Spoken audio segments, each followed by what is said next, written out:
Hello everyone, welcome on Walala Wasala, our first chat of tonight or this evening from myself, Rexon, and I've bring my family down from Dixie and the kids which are going to entertain us today on Walala Wasala.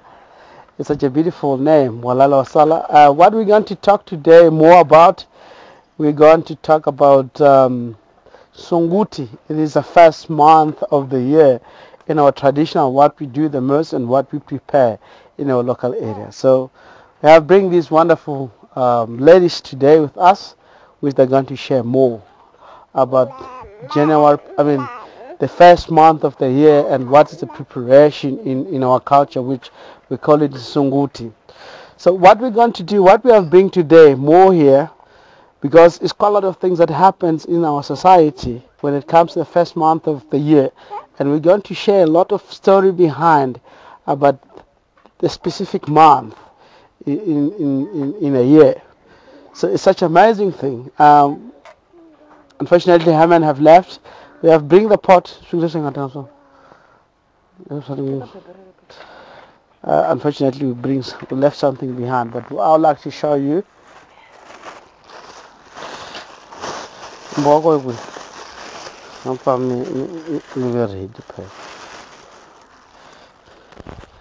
What I bring this, we bring from our home in the local area and on our plowing field that we have outside. And really, of course, in the first month of the year, because a lot of people in our society, what they do, they go out and get prepared for plowing. And some of people already have plowed, like myself, I already did that. I have a wonderful, wonderful area, a few hectares that I plow myself, getting all maize mealy, pumpkins, and all different sort of things, watermelons. So all these are the leaves from pumpkins, which is more eatable in our culture. And we're going to talk more about that and also furthermore with the preparation. I'll give more the chance to the ladies to share with us, although we have one mark which I'll able to translate after a while if they're able to give us the information that needed today. And also while we're doing that, the lady will be busy. Doing specific what we want to do is to do the recipe of the African morojo. This is a sauce that we do in a local area with different veggies that we have or different plant that we have. While one lady is doing that, the other lady is also preparing to show how we do in our local area. So ingavela kamhaka. Inguva la nsunguti mina miendla yini makaya. Sizaka kusu. So I've got it.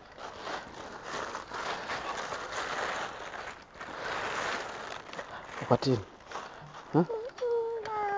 Okay. Nguva ya sungula kusungula la makaya hi sungula ku prepare ka ku remain masin'wini kuma ya ri bophela tihomu ya ri mito masin'wini loko rimiwa ku taniya hi va emakaya hi suka hinkwenu u kuma swa ku endyangwini ku tekiwa hi ri 5 hinkwenu ka hi fanekele hi ya masin'wini ya rima.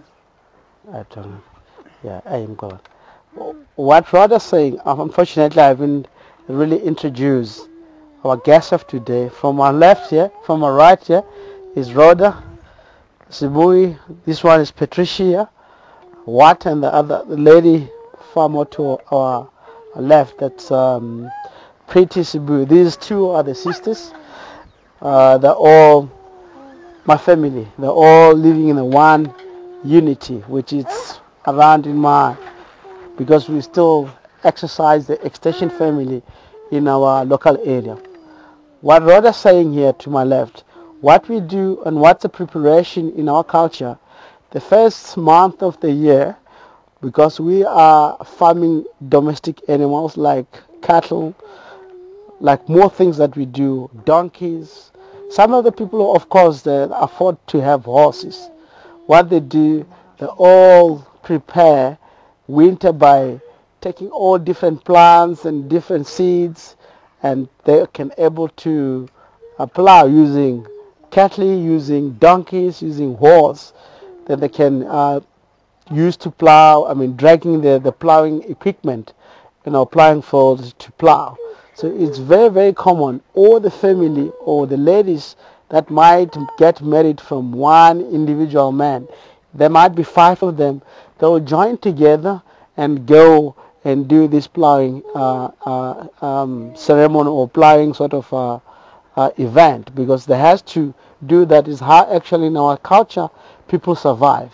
And you can understand why in most cases people get married over 1 to 3 women, because they can assist one another, and it's the only thing that they can survive.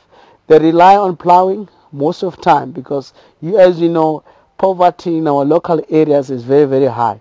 So you then find that people, they join together or get married with individual men, more than 5, 6 women, then they can all join together and they can all work together, and it's more like unique in our area. And all the ladies, they won't have problem, because they can able to do one thing at the same time. And you can really see, if you go around in our local area, you'll get to see quite a lot of time, this time of the year, people that are using hoes, some of them to plow, some of them that doesn't farm cattle, or doesn't own cattle. Some of them, what they do, they can hire the tractors to plow. It depends how wealthy in our local area. But you can see people bunching all together, plowing maize, plowing everything that it needed at the right time of the year. Unfortunately, I should have to take pictures of my plowing fields to show on a slideshow. Then we can talk something that we all see, and we can see how many people that get involved, specific in my family, in a daily basis, that goes out and plow and doing all the preparation. Because what we do, all these African Morocco things that we're going to do today, what they do, people most of the time, they go and plow then, and they can able to harvest from now, especially end of January. What the most people do, or women, they go out and fetch a lot of leaves and dry them for the next season, a dry season.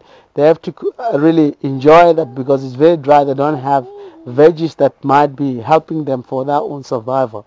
And the corn or the meal that they brought, or the maize meal that they brought in, they have to harvest and put it in a safety place, which they were able to do grinding. Remember, we have come with the grinding wood right here, and all the things that we were doing here to show how we make our own pap in our own local area. So all of that they will do in our local area. But this time of the year, everyone is busy by preparing food for this coming season, which it will be winter or up to the end of the month. So loko karhi ku rimiwa ku na un'wanyana wo byala, un'wana khoma pluva, un'wana khami tihomu, or kota ku rima. Un'wana loyi ku byalela miroho, or byala swifaki, kota ku tihomu ku ti rima. Okay, so what we're going to do now, she's more explaining, but what we're going to do, we're going to do live how we do the African Morocco live, to show each and every individual how in our local, what people mainly, what is our main diet in our local area, what they do, what they eat in most cases. So what happened here, we're boiling the water there. Inside the pot is a water already that we pour in, and we wait until the water boils. Then we're going to put this leaf of different sort of veggies that we have in our local area. It's pumpkin, this one, the watermelon leaves, and all sort of things that we're going to put it together. And so I'm still again. Okay, they already put it in. So what's going to happen now, we're going to show you while it's taking place, bubbling and doing all of that. And it's very, very healthy. It's something that in many years we come from, with this system from over more than 200 years, how in a local area do all those things, preparation of the next season in the early year of the year, which is January. And it happens quite a lot. Most of people, what they do, specific this time of the year,